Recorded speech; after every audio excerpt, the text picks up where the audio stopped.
Hello, my name is Antoine from ATM Tech and welcome to the channel. Today we're going to be taking a look at one of the more polarizing smartphones of 2020, the Galaxy Z Flip. But first, the intro.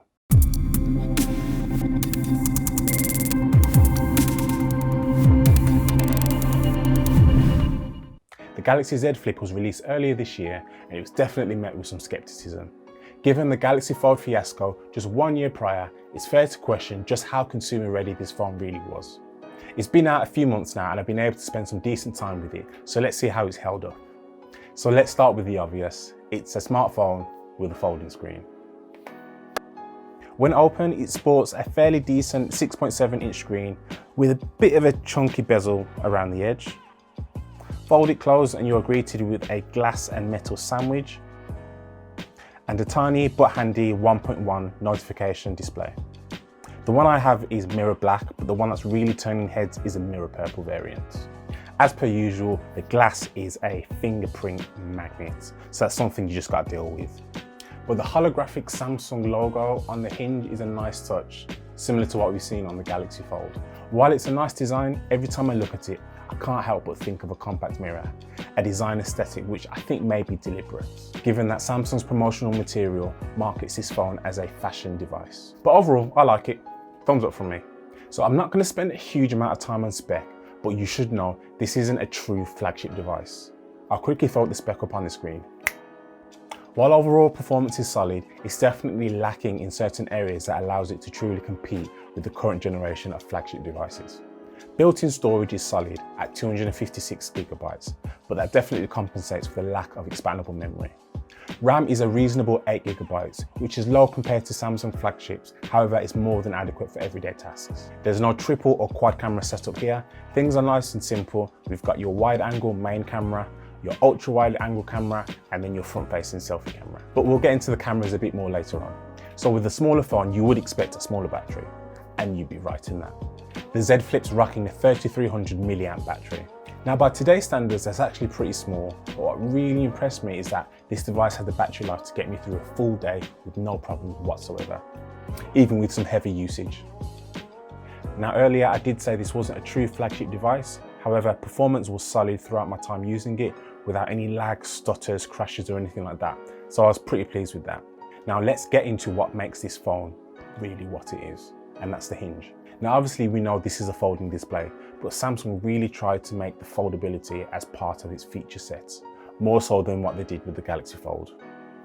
I'll explain what I mean. So the hinge mechanism is actually quite stiff.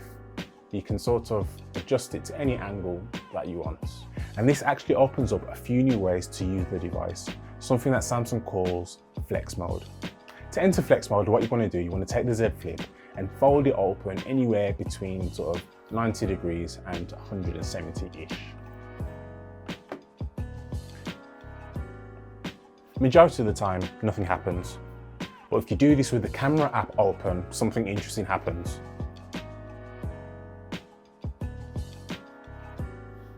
The viewfinder moves to the top half of the display, whilst the controls moves down to the bottom half. Big deal, I know. What they want you to do is treat the phone as though it's its own built-in stand. So you can sort of pull it down on the table and go hands-free.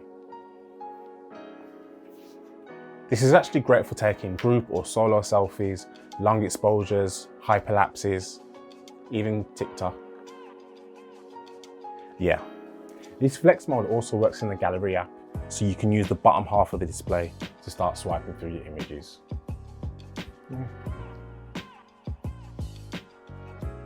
So these were the only two apps that I came across that actually make use of the flex mode.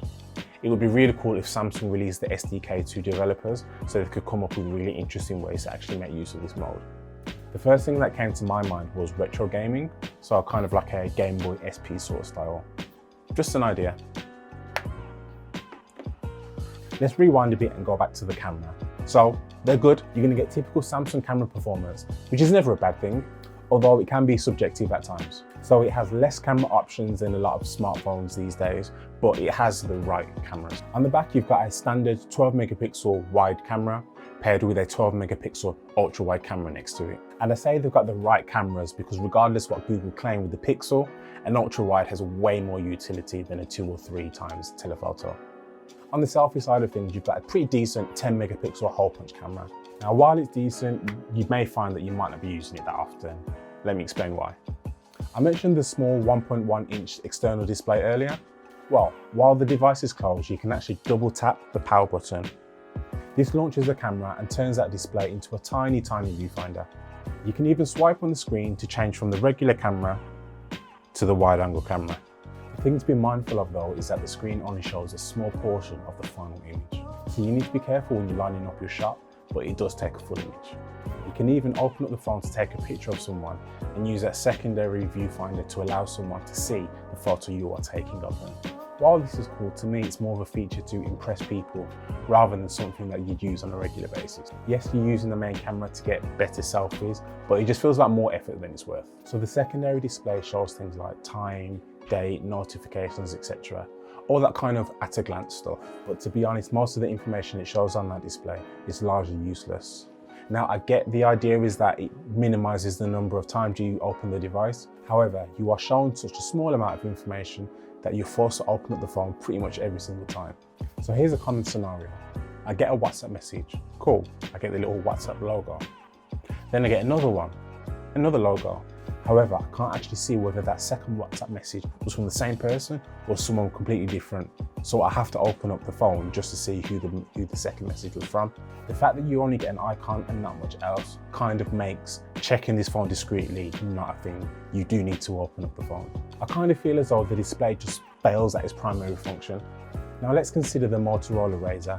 It has a large external screen. It doesn't allow you to get all the function of the phone, but it allows you to see just enough so you don't need to actually open the phone to check your messages properly. So what's my final verdict? I like this phone. I like it a lot, to be honest. I love how compact it feels in the hands while it's folded, and I also love the fact that you have access to a full-size phone when you need it. You still have the usual compromises that you get when it comes to folding devices. So there's no IP rating, you have a fragile display, and there's of course the super high cost. But to me, the Galaxy Z Flip is definitely a peek into the future when it comes to folding smartphones. Now, with all that being said, I did have one pretty large issue with the phone, which ultimately meant that this device as a daily driver was not for me.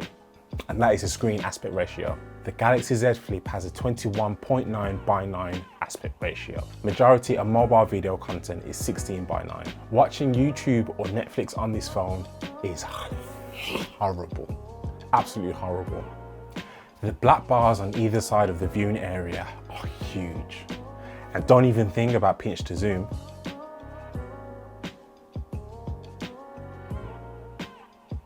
You're effectively losing about a quarter of the video, which just makes it completely unwatchable.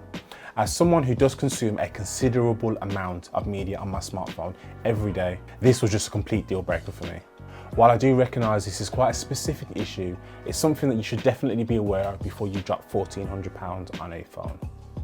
Yeah, just a reminder, just in case you didn't already know or you forgot, this phone is £1,400. Just something to think about.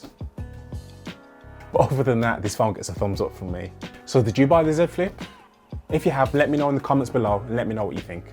Thanks for watching, and I'll catch you in the next video. Peace.